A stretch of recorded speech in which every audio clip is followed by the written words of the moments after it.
Production of A Conversation with Bob Davis on Smoky Hills PBS is made possible in part by Landmark Implement, Frontier Secured Title Company, Goodland, Kansas, The Golden Q, Hayes, Kansas, Dietz and Hardman Law Office, Osborne and Smith Center, Kansas, Beeline Trucking, Kensington, Kansas, Leroy's Printing, Incorporated, Colby, Kansas, Downing Nelson Oil Company, and viewers like you.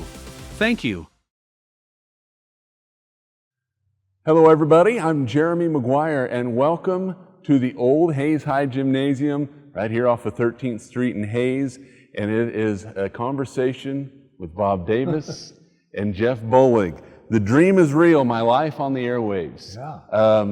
Boy, what a special book. Thank you.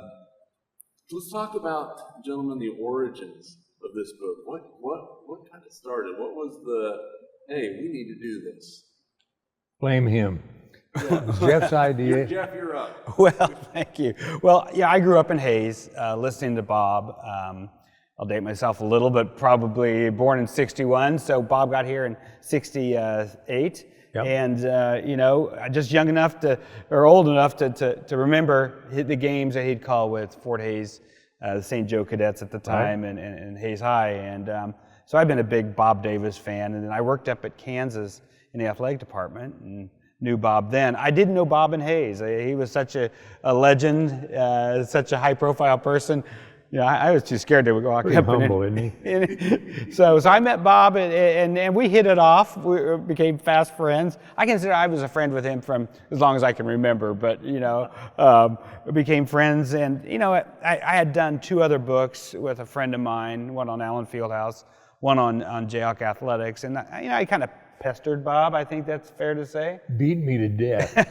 I said we should. So you finally submitted. Yeah, I said we should do a book. Yeah, we should do a book. And finally, after Bob had retired, and you know, life came on, you know, and we never got around to it. Finally, and it's in fortuitous timing because right before the pandemic hit, I said we're going to do this, Bob. And so we started the book and finished it in late October of 2020, and wow, gave it to the publisher and out right around Christmas, and the rest is history. Let's talk about the focus of the book, because it really, from reading it, told a tale of beginning to where right, we're at today. But you know, it really hit hard on, hey, this is where it started. This was my first break in broadcasting to making it big. So let's talk about the focus and how it was. How you guys came together on how to construct this book. Well, he was always standing there when I'd get up, so I couldn't really head fake him. But the big thing I liked about the book, and always will, the characters that are in it. You know, there are so many characters, and I mean that in a good way, it's a respectable way, in Hayes, at Fort Hayes, or at Hayes High, or TMP, St. Joe's. Just great people, and not only in the sports world, but even the trash collectors were pretty funny. Exactly. Well, I think the one thing, people who don't know Bob, and there aren't very many because he's been on the broadcast, but he's incredibly funny. He's a great storyteller. And, you know, he majored in history at Washburn, so he has that historical bent about him. So we said, you know, let's tell the story of broadcasting in Kansas and in general, and how that came about. Kansas has some great broadcasters. You know, you talk about that. But then we talked about some of the great athletes that he was around and some of the great events. I think Bob will tell you he didn't want the book to be about him. No. He wanted to tell the story of broadcasting, sports, the personalities. So right, we interviewed 50 different people, coaches, athletes, friends, you know, a Sunday school student of Bob's. So we interviewed everybody, and it came together well. And so it's really, like I've said before, it's something for everyone. You're a Hayes High fan, Thomas More fan.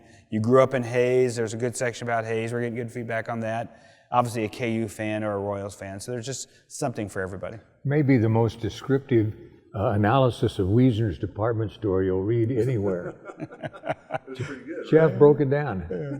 Let's talk about your early life. You know, you were born in Iowa, correct? And then When you were in Independence, your family moved to Independence, and your dad was a sports writer there. Was that where your passion really for sports got started? I think so. The reporting side of things? Well, we'd go to a lot of ball games because Dad was covering the games, minor league baseball or junior college or high school basketball and football. So I had a dose of it, and I didn't know how I was going to get in it, but I had to figure out a way. I was very lucky to get the job at KYS. They weren't hiring people without experience at that time. In fact, Bob told me later, he was out of town when they hired me. He said, had I been there, we wouldn't have hired you because we didn't hire people without experience. They were a pretty good operation, even though in a quote-unquote small market. And he was passionate about that, and he wanted it to be good, and I think we had some really good people through there. Yeah. Jeremy, this may be foreign to kids these days, but Bob, you talked about listening to the Mutual Game of the Day on radio when you were young. Game of the Day. Bob Alston, Al Heifer, and some of those other great announcers. Baseball wasn't really on TV then, and if you had a TV, you didn't get to watch very often, but it was just a great time to be a young kid. Or an old kid, as some of us are now. The stars kind of lined up. I was just fortunate. I used Ernie Harwell's line all the time about being the house by the side of the road where all this goes by. And it was just a wonderful situation. And I don't think I ever really had a real job because of that. I didn't have any marketable skills either. So you moved from Independence, you go to Manhattan. For a couple years. And you got a chance to see games at the old K-State football field. Hearn Field House. Oh, that was great. What was it like to be able to sit and watch those games and get to experience Jack college Carr and Bob Boozer, they had great teams. Tex Winter was the coach. And it was fun. We only lived in Manhattan 2 years, but it really got me acquainted with at that time, the Big Seven and major college sports. So that was a break too, but and your first football player you saw, or game, featured a Larned star. Gene Cady was playing as running back for K-State. Heck of an athlete. He played baseball and so on. So I rubbed shoulders if I could get that high. And he went on to a pretty decent college basketball coaching career. He was a lot of fun to sit behind his bench during a ball game. The air got a little blue, but it was really fun. Did you ever have to mute your crowd mic? No. So you go from Manhattan and then to Topeka. It's junior high. And then you graduated from Topeka West. Right. So talk about your experiences in Topeka that continued to fan the flame of, hey, I want to get involved in this. Well, I had an older cousin who was in broadcasting, and he worked for a while at one of the radio stations in Topeka. I'd never been on a radio station and see what went on. And I thought this was kind of fun, play records and all this stuff, maybe do ball games. It was a good time to be thinking about that kind of stuff. So in Topeka, you graduate Topeka West. I was in the upper half of the lower third of my class. Upper half of the lower third, impressive. So That's a spot, isn't it? It is a spot. Yeah. So you go to Washburn. Right. And you get a degree in history. Right. At Washburn, and then it was on to law school. Dad wanted me to go to law school, so I did for a year. In those days, you could have 5 years of college and not be drafted. But after the 5 years, you lost your deferment. Yes, and you could be drafted. So I got in the National Guard, like a lot of guys did, and worked it out that way. It was a busy time. Vietnam was going on then, and lots of things that were not real pleasant. But you came back, and you were not going to go back to law school, and I think your dad was upset. How did that conversation go when you went and said, Dad, I'm not going into law school, I want to go into radio? Well, somehow my brother, who's gone now, but he did go to law school and did well, and that helped a lot, because Dad had his reasons. He'd been in World War II, and he knew how shaky things could be, and he was glad that I did do something. But he's gone too now, but he has seen the light. He went to Omaha with me in my first or second year doing Fort Hays games, and I got done with the game and I wrapped it up and talked about the scoring and summarized the game, and we're going to the car to drive back to Hayes, and I said, "What'd you think?" And he said, "I guess for you, this is okay." What did that mean to you when he told you that? I thought I may be off the hook now, but he didn't sound real pleased anyway, but he was. And as I continued my career, he was all for it. So who are some of your early broadcast influences that you would listen to and you would go, you know what, if I can be anything like this person, I think I'm going to do all right. Well, Merle Harmon was an early one. He was one of the first voices of the Kansas City A's. And then Merle went other places, Milwaukee and some national stuff. But he was certainly, I went to a broadcast school in Kansas City that he was part owner of that school. So he's always been one of my heroes. He's gone now too, a great guy. So one thing that I read in reading the book and in myself listening to you call the Jayhawks and the Royals, storytelling. How important was storytelling when you were listening, and how much of a part of that was like, did you say, I've got, that's what I want to do? Theater of the mind, that's radio. You know, you're not confined to that little picture like you are in television. So yeah, storytelling is part of it, and character development and so on and so forth.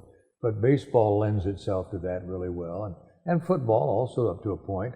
But I'm glad I got started in radio when I did, because television changed a lot of things down the road. It was a little more confining and so on, but I was in the right place at the right time a few times.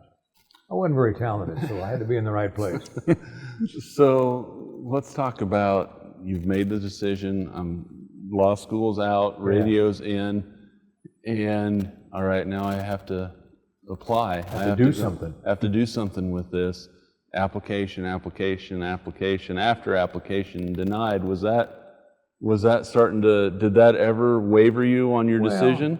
Maybe a little, but not much. I hung in there. I didn't know what else I wanted to do. And that was my goal, was to do that kind of stuff. And I was fortunate to come to a place like Hayes that had good high school sports, had college sports. You know, when I left Hayes, they were winning national championships. And guys like Bill Morris were here, and, you know, it was just a lucky ride. Jeff was here. He was already pestering me about a book. Boy, it took him a while to get you convinced. I couldn't pester. I couldn't even get up the courage to come say hello to you. Yeah. How many hours do you gentlemen suppose you put in preparing this book from start to finish? Well, surprise question. Yeah, we had, this was during COVID, so we did keep our distance when I go over to Lawrence. I live in Olathe, and then also we do a lot of phone calls.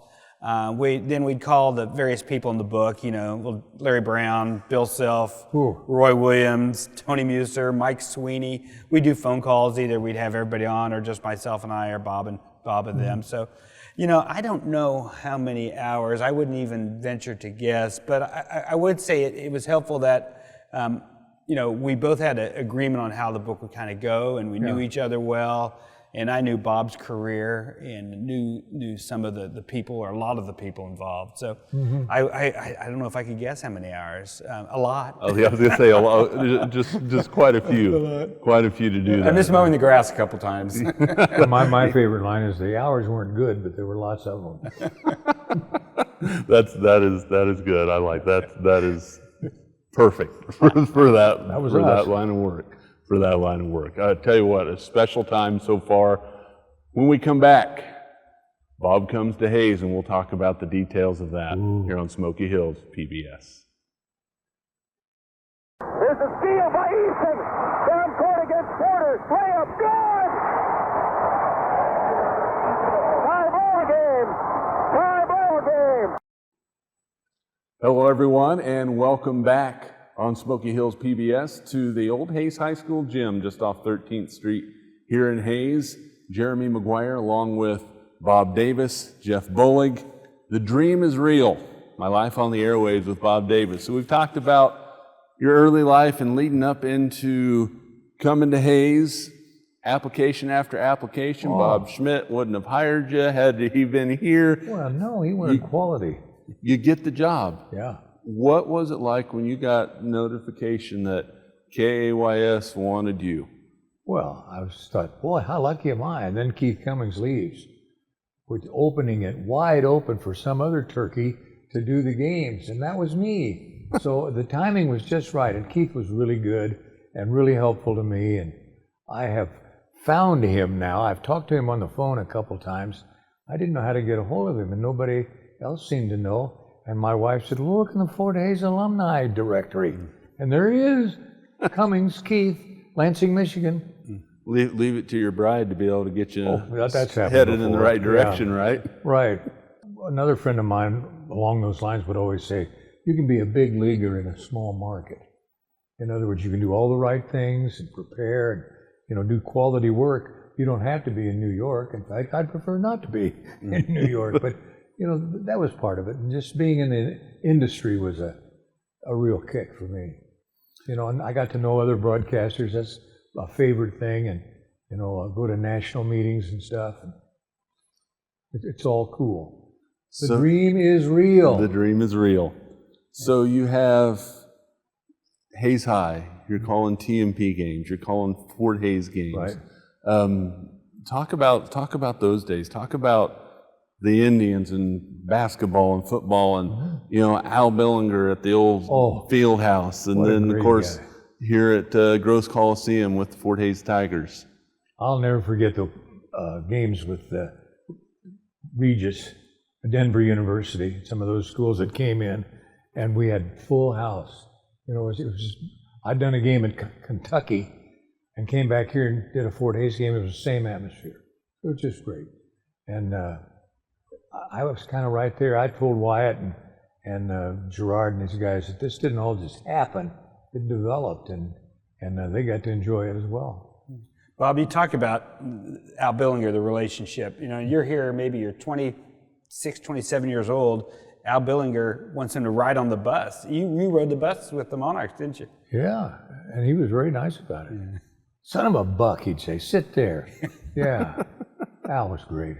Father Earl Befford. Yeah.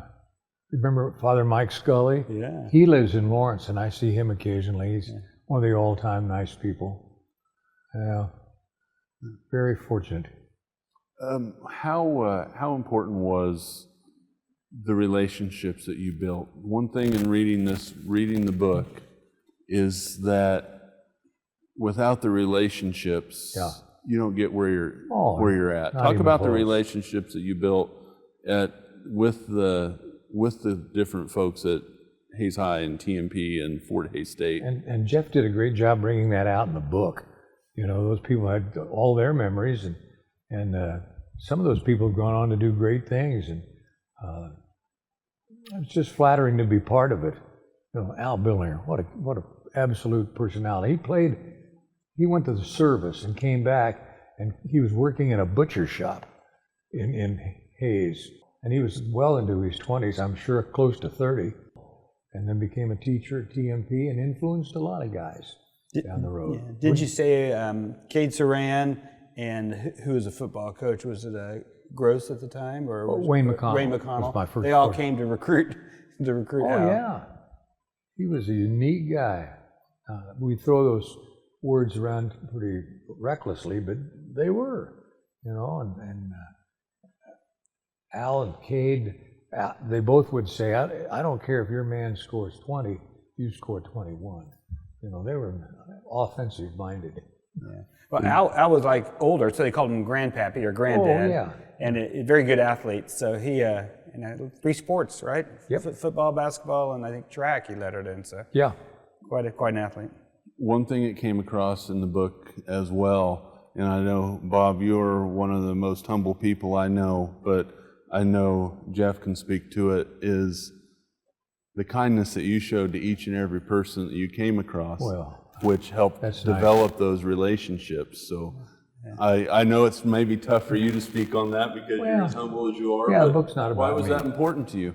Well, you build the relationships, and it's a two-way street, kind of like the new roundabouts. I mean, there's lots of directions you can go. But and why did we do that? Do we know? But traffic flow. yeah. But Fort Hays, you look how Fort Hays now. that place looks like heaven. What a great looking campus. And you go into Gross Coliseum and those banners that are hanging there, that is big time. Yeah. It really is. Yeah.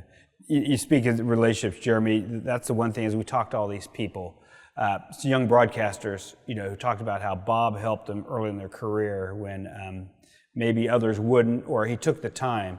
And I think that was the big thing that came across, is students saying, and as the book was coming out and people heard that we're doing it, I'd get emails unsolicited from a student said, I was at Fort Hays or I was at KU and I had a tape that I sent to Bob and Bob critiqued it for me, and just those kind of things. And I think it speaks to his character and why it was so fun to do the book, because Bob, definitely a people person. You can't, they had to slow tip-off down to get all the people through shaking hands with Bob. That's before a game. It was very busy over at the broadcast table. I can imagine that was the case. So you talk about the relationships, not just with other broadcasters, but with players, with family of players, but coaches were a key as well. And one thing that you did, the coaches shows. How big were the coaches shows? Because they get done with a game on a Friday night and they're eating breakfast with you on Saturday, talking about the games. Oh yeah,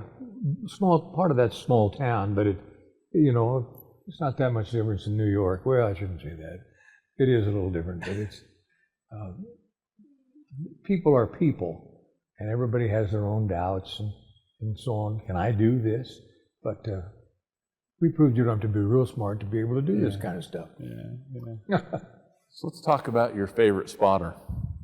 Linda was your spotter, your wife, and talk about the time Linda made it on the air to give halftime stats. I wanted her to keep the stats, and we decided we'd let her read it. It was twofold. I could go to the restroom, and she could.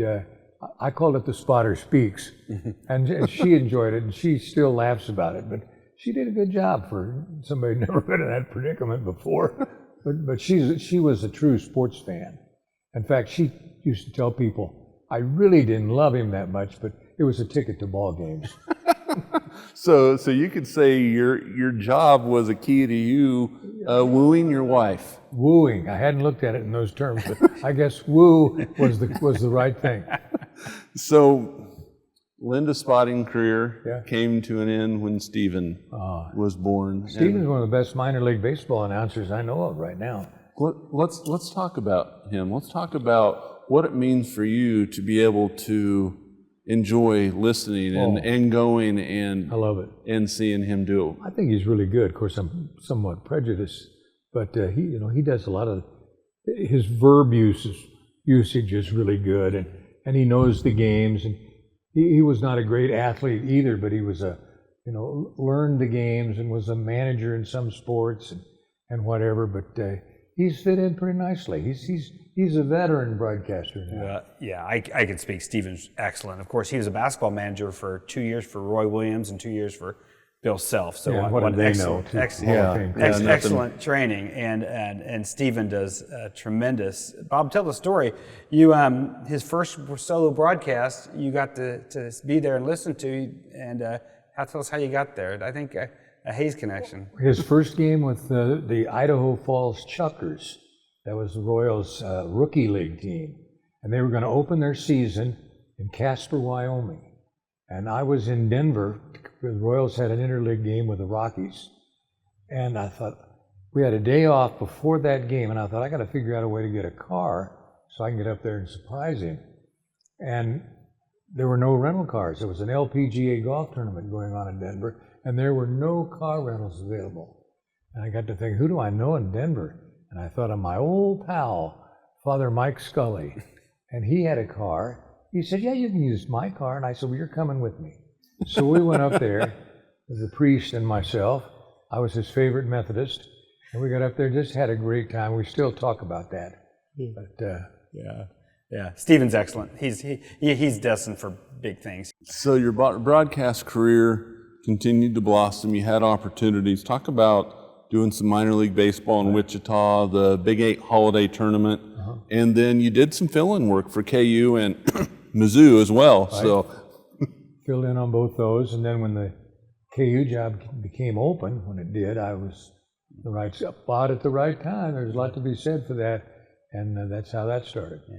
Well, that also speaks to Bob Schmidt's influence and ownership. He owned KWCH TV down in Wichita, and they had the Arrows, so you got to do that. And then he owned the station in St. Joe Radio, so you got to do the Big Eight. So lucky. So Bob was a huge help there, wasn't he? Oh, absolutely, and very supportive. Yeah. did you ever get nervous with any of those opportunities when you were getting? All the time. Yeah, what if I screw this up? No, I think that's good. You should be a little nervous, you know. I've seen some guys that think, well, I can do this, I know, and it doesn't come out right. But that worked, baseball. And I got to do all three sports, which was kind of hard to have a spot like that in those days. Now, in your days in Hayes, you didn't often have a color analyst with you. So how did you keep that golden voice going when you had game after game after game? Coca-Cola. No, you just drink a lot of water. It's just part of it. And you don't think about that at the time. And one of the first things you check out as you get to a new place is, where's the restroom? You know, and how much time have I got?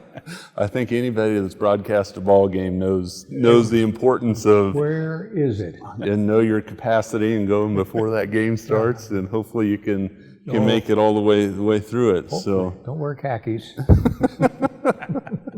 But up next was the opportunity of a lifetime, possibly. In my opinion, as a huge Jayhawk fan, knocking on the door was the University of Kansas. And when we come back, we're going to talk about University of Kansas, the Jayhawks, and the Kansas City Royals with Bob Davis and Jeff Bolig here on Smoky Hills PBS. Raymond on the dribble, down to 1:10 to play. Now to Edgar Easton on the far side. Fort Hayes with the ball. They'll nurse a little time here. 1:05 to go in overtime. Easton's got it. He puts up a shot. Good! High baseline. Tigers lead by 2. 55 seconds to go. Look at Greg Lackey telling them to get their hands in the air on defense. Hello, everybody, and welcome back to the Old Hayes High Gymnasium. Jeremy McGuire along with Bob Davis and Jeff Bolig. The Dream is Real. My Life on the Airwaves by Bob Davis and with Jeff Bolig. A fantastic book. So we've talked about the start of Bob Davis's life. We've talked about the career in Hayes. And then in 1984, you get the job at the University of Kansas for the Kansas Jayhawks. Right. What were your emotions? Were you emotional at all? Oh, sure. How exciting was that to get that call that said, Bob Davis, you're the next voice of the Jayhawks? Well, I was excited. I thought it was going to be great. And, you know, I knew a lot of people there. I'd grown up in Topeka as much as anywhere, and I've always liked Lawrence. So it was, I think, a natural fit. And I got to work with Max, which was a unique experience in and of itself. But, you know, Max did KU for about 90 years, I think. But his dad had been the business manager of the athletic department. So he knew James Naismith, and he'd literally grown up, knew Fall Gallen, and so he was a natural to work with. But he had never been in the role of color guy. But we worked on it, and I think it was passable as we got done. But unique personality.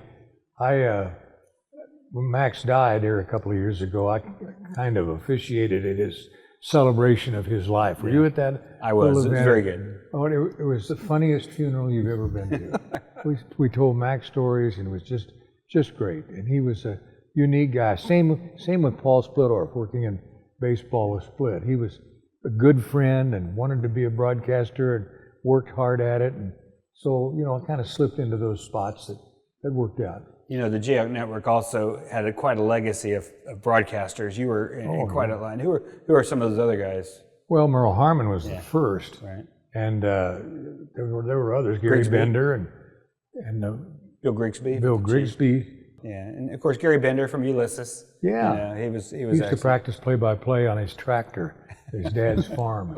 Yeah. Hey, wherever you can, right? Oh, and he's a quality guy. Yeah. And his dad, Herbert, is in the Fort Hays Hall of Fame. We went in the same year. Yeah. How about that? Yeah. Herb Bender. Yeah. So you get the job at KU, and you get to work with some great people. Talk about walking into the history that was at KU. I mean, everybody hears about the basketball program, and the basketball program was great.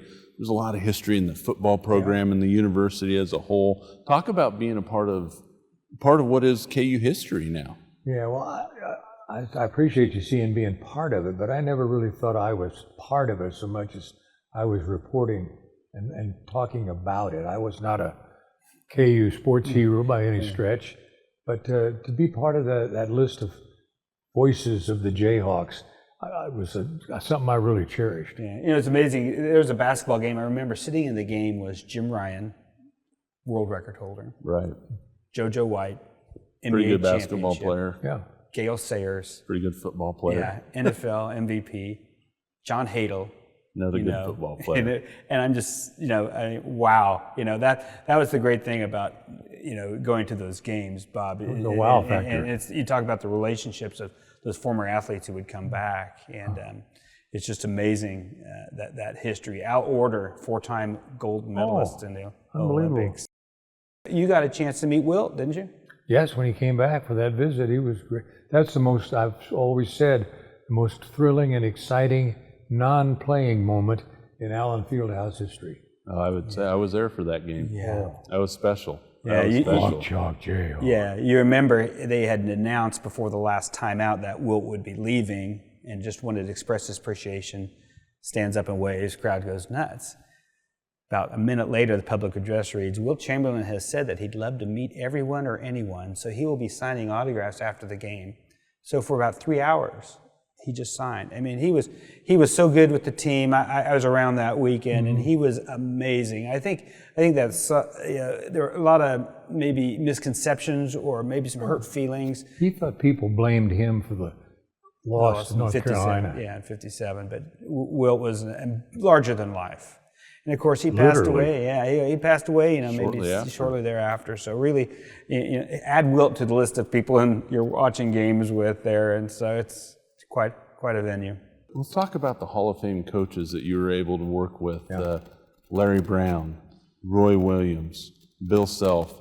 How awesome was that to be able to work alongside those gentlemen? Well, it was great because they were so good to me and to other people. They weren't particularly full of themselves. I mean, they had egos and so on, and they could be very authoritative and sometimes really authoritative. But they were all good and great at what they did, and they all deserve that Hall of Fame recognition. Allen Fieldhouse. Yeah. Tell me about that building and what it means to you, what it means to the University of Kansas and so many Jayhawk fans around the world. Well, there are pictures, if you'll see.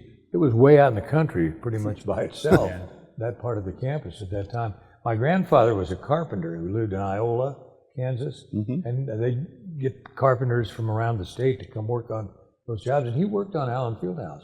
So he worked on the inside and outside, and I just talked. So, that's got a special place. I was in love with the Hearn Fieldhouse first, and then Allen Fieldhouse came along, and just to be part of that and feel it. So you were a part of some national championship teams broadcasting those games. Let's touch on first right here in Hays with the Fort Hays State Tigers in the championship in 84, correct? Right. Talk about being able to broadcast a national championship for the Tigers. Oh, I just feel the excitement. Bill Morris was a great game coach, and he had good players too. Some of whom had transferred from other places, but he got them together. And the national championship is down to the final 3 seconds of overtime. 48-46, Fort Hays. Stevens Point will play it in. They give it once again to Mike Jantz. Roger Paramore waiting to hand it to him now. It's 5 against 4 down here for Fort Hays. They give it to Jantz. He gets it inbound. Here's Holly from the side, shooting and missing. It's over. Fort Hays has won the national championship in overtime, 48-46. The Tigers have won the national title. How about that? Fort Hays State 35-2. They're number one in the nation.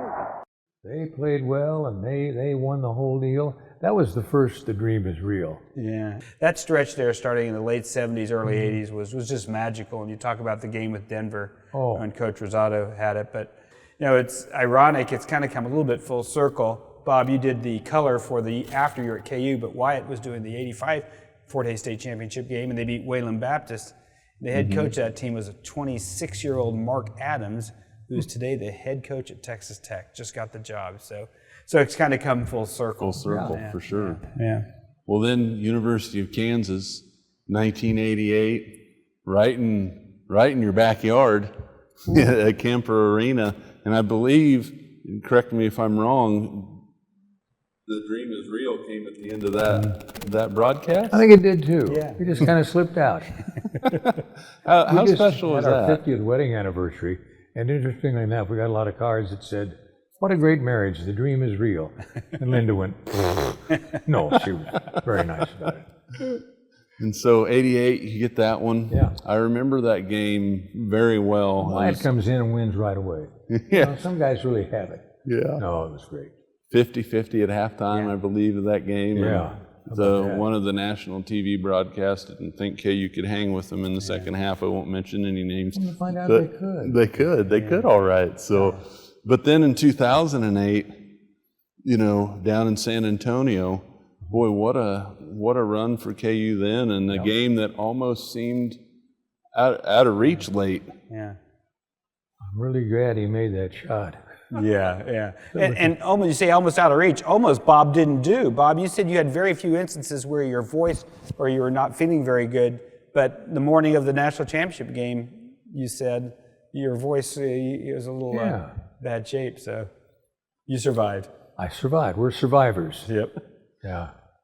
So you also, after, you know, when you're still doing KU, you get a chance to work with KMBZ Radio in Kansas City, doing some morning sports reports, and then the opportunity comes up for you to broadcast the Royals and what is, from determining through the book, maybe your first love of baseball. Oh, as a little kid, baseball, yeah.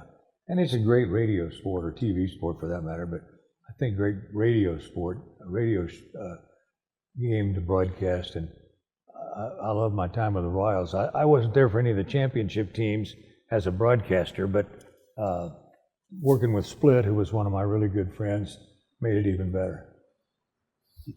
Let's circle back again to a Max story that I read in that book. That involved Coach Williams and a dolphin. Yeah. Max might have got Coach Williams in a little trouble. Yeah, maybe in jail. We were at what's it called? SeaWorld, I think. SeaWorld, yeah, on a road trip, and looking at the animals in their pools and cages and so on. And Max loved animals of all kinds and types, but Roy had a big sack of popcorn, and he asked Max, "Do you think the dolphin would like some popcorn?" "Oh," he said, "they love popcorn. Give him some." So he started doing it, and the guy comes running out of his little shed yelling, "Don't do that! That'll kill him! I'll have you arrested!" And, yeah. It was pretty exciting for a few minutes. And I heard Max kind of disappeared off into the He was crowd. about 4 pools down watching some other creatures flop around. Yeah. Max was great. We'd go on road trips. And that's a line in the book, and it's really true. If it weren't for the games, these road trips would be a blast. Yeah. So there's some truth to that sometimes.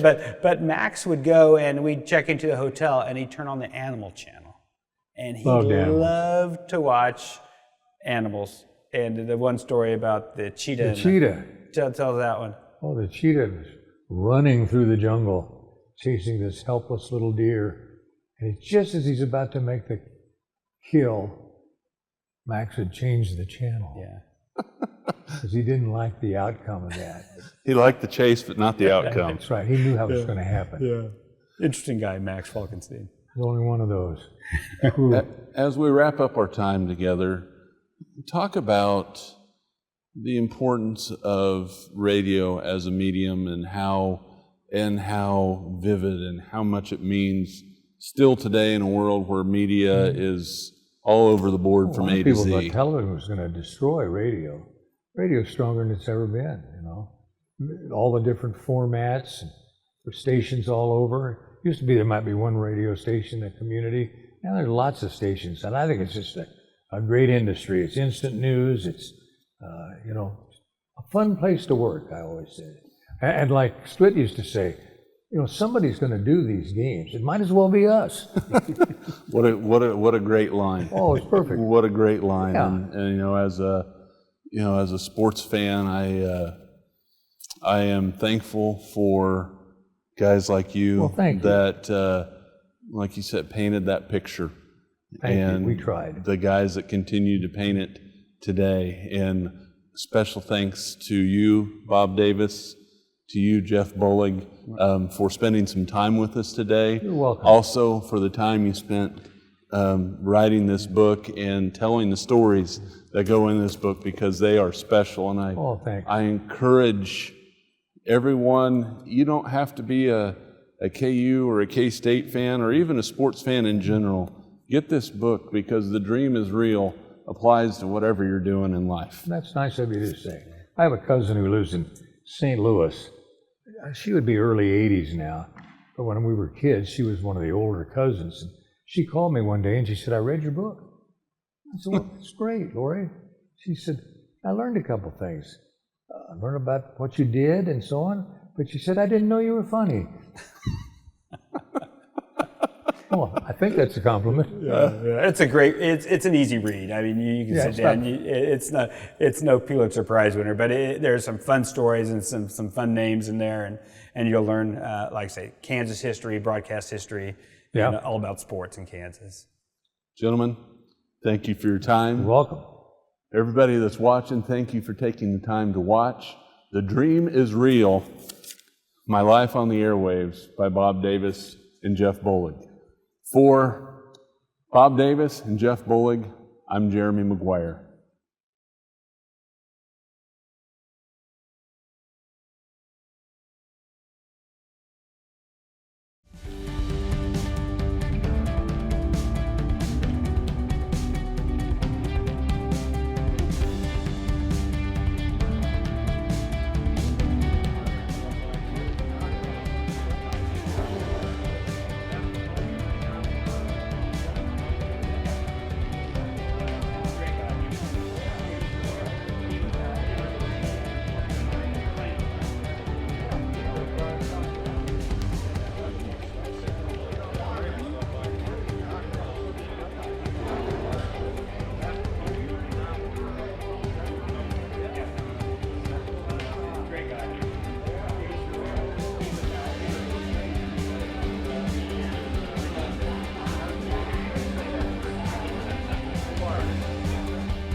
Production of A Conversation with Bob Davis on Smoky Hills PBS is made possible in part by Landmark Implement, Frontier Secured Title Company, Goodland, Kansas, The Golden Q, Hayes, Kansas, Dietz and Hardman Law Office, Osborne and Smith Center, Kansas, Beeline Trucking, Kensington, Kansas, Leroy's Printing, Incorporated, Colby, Kansas, Downing Nelson Oil Company, and viewers like you.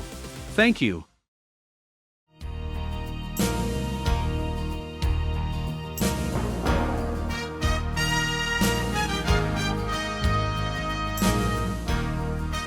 All right, it's truly a pleasure for me to introduce our next inductee. Growing up in western Kansas, I grew up listening to Bob Davis call Fort Hays State games, and I can truly say probably one of the reasons I pursued a career in the profession. Bob was a broadcaster, or has been a broadcaster in Kansas for over 48 years.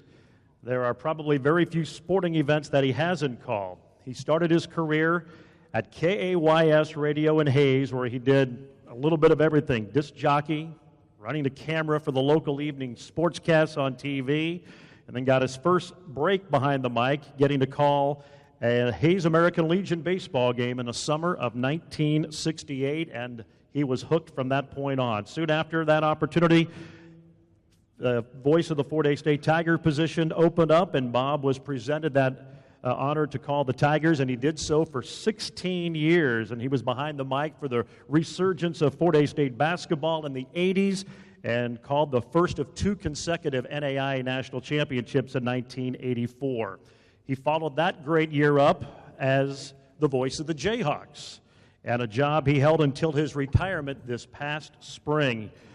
And, of course, Bob serves as the soundtrack to some of the most memorable games in KU history, from Danny and the Miracles and that national championship in 1988 to Super Mario shot down in San Antonio and the 08 national championship and everything in between. 8 Final Fours, 6 KU football bowl games, including that memorable 08 season that culminated in the Orange Bowl victory, along with the thousands of other regular season games. In fact, one of them the very next day after the Orange Bowl. Baseball has always been one of Bob's true loves, and he was the radio and television voice for 16 years, getting to call the Kansas City Royals, as well as numerous years as pregame and postgame host. So sometimes kind of overlooked, he also has called a lot of Major League Baseball. Davis has earned countless accolades for his work behind the mic. He's been named the Kansas Sportscaster of the Year by the National Sportscasters and Sports Writers Association 14 times, most recently in 2015. He's a 2-time recipient of the Oscar Stauffer Sports Broadcasting Award presented by the Kansas State High School Activities Association, an inductee into the Fort Hays State Sports Hall of Fame in 1990, the Kansas Association of Broadcasters Hall of Fame in 2006, and the Topeka West High School Graduates Hall of Fame in 2011, as well as the Topeka-Shawnee County Baseball Hall of Fame in 2016. And tonight that list gets a little bit longer as I present to you Bob Davis, the newest member into the Kansas Sports Hall of Fame.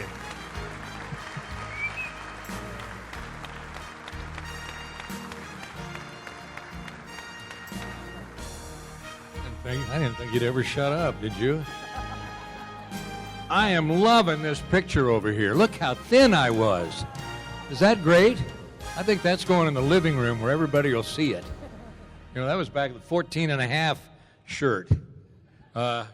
Gerard is the voice of the Tigers at Fort Hays. They've had pretty good announcers out there, you know, over there. We have a get-together every summer with 6 of us who have broadcast Fort Hays sports, and we sign some memorabilia for their auction, have a million laughs. It's a great time. But I've heard this guy quite a bit. You might be the best.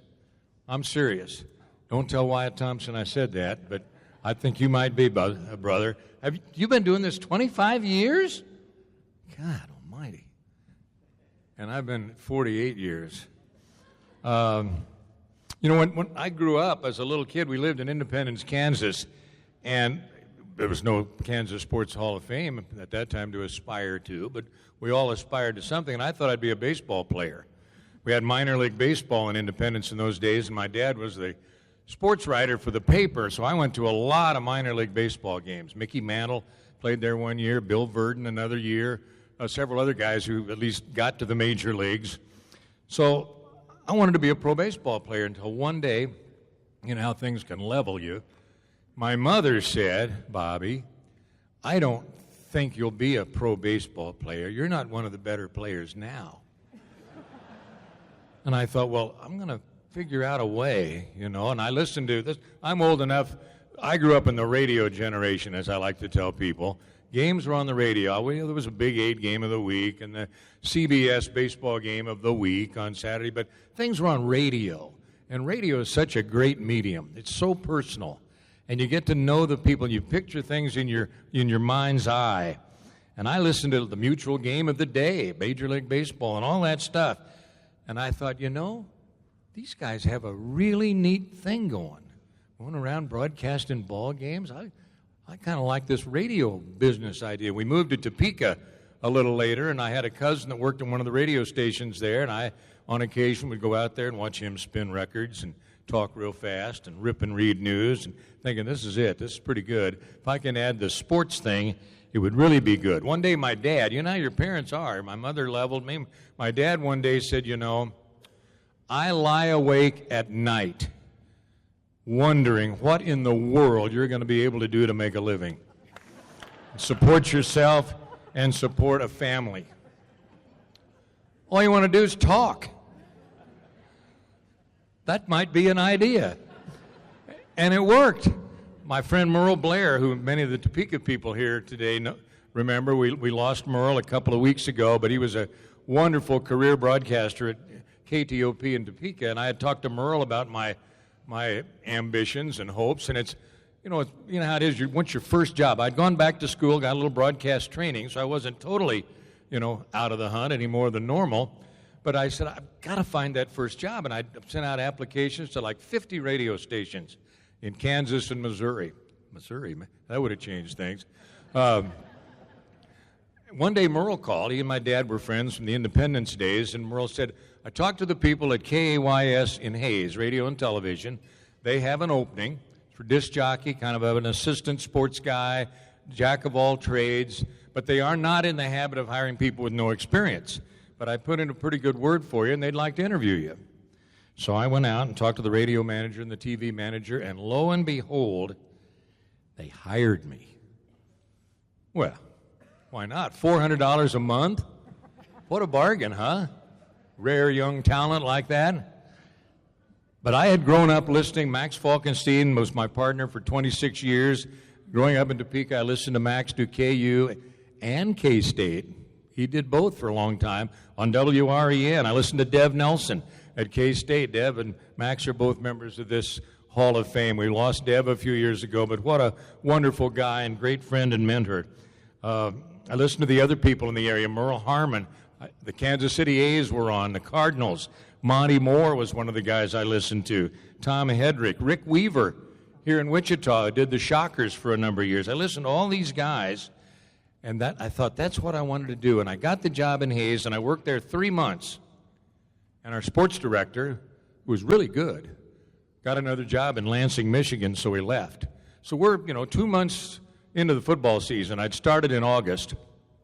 We've committed to do all these football games at the college, both local high schools, and all this stuff. And I said, I'd like to try that. So they said, well, let's give him a shot at it. And I did it, and 16 years later, I was still doing it and loving it. I worked for a wonderful owner-operator, one of the best in Kansas broadcasting history, a man named Bob Schmidt. He's one of our group that we get together with every summer. I learned a lot about what radio and television mean, how they're a part of a community. And really, you hear the phrase sound citizen, that's what radio is. Radio is part and parcel of that town. And broadcasting local sports is one of the great local things you can do on the radio. I got to do football, basketball at the college, high school level. We did a lot of baseball, American Legion, college, semi-pro with the Hayes Larks, like Gerard was referring to. And I also met my wife while I was in Hayes, which wasn't my wife yet, but I met the person who would become my wife. She is here, Linda, with her 2 sisters, and our son, who's the best sportscaster in the family, by the way, by a pretty good shot. But tickled to have them here, but I met Linda on a blind date. We got married, and I found out later I was the absolute man of her dreams. You're all laughing, aren't you? You know what her dream deal was? She wanted somebody that had tickets to football, basketball, and baseball games. This is true. I'm not kidding. If there's someday a fan division of the Kansas Sports Hall of Fame, she might be in it because she is a big-time fan. So my last Fort Hays broadcast was at Kemper Arena, the Tigers against Wisconsin Stevens Point, led by All-American Terry Porter, and Fort Hays wins the national title. Talk about going out. 4 years later, I'm in Kemper Arena again for Danny and the Miracles. How's that for great luck? Gerard mentioned I did the Royals for 16 years. It was not the golden era of Royals baseball. While I was there, we had a 19-game losing streak, 4 100-loss seasons. We had one manager who said we need more whiskey drinkers and fewer milk and cookie guys on this team. Had another manager who tried to inspire the troops by jumping into the shower in his uniform. Had another manager who said, Buddy Bell, said, don't ever say it can't get worse, because it can. But anyway, things have been a lot better since then. I got to work at KMBZ Radio in Kansas City for 20 years. And so I had a great feel for small market Kansas radio, and then major market radio is a real treat. I mentioned joining Max here along with Deb and Gary Bender. Max and I had so many great experiences. I think about it, Max and I have been together in Madison Square Garden. We've been in South Florida at Joe's Stone Crabs, waiting in line. We've been in Maui. We've been in Anchorage, Alaska, and all these points in between. And I learned so much from Max, what to do and maybe occasionally what not to do. But he taught me a lot of things. One time we were in New York, and we had heard about a steak restaurant that was really recommended to us. We're on the streets, and we don't have transportation, obviously. And we needed to get a cab to go over, and we can't hail a cab. We don't have the barnyard whistle like Larry Brown had during a ball game. So we're trying to find a ride. Max says, I'll get us a ride. I said, what do you mean you get us a ride? Pretty soon he came back and said, I got a guy who'll take us over to that restaurant. I said, do you know this guy? No, I just met him. I just asked him if he'd do it.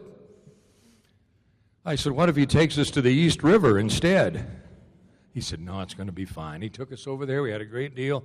And he said, you know, BD, you got to learn to trust people. So that was a great lesson in that, but I'd never do that again, but he can do it. So this is a wonderful thing. I feel humbled, I feel excited, and I feel very, very grateful. Thank you. Bob Davis, congratulations.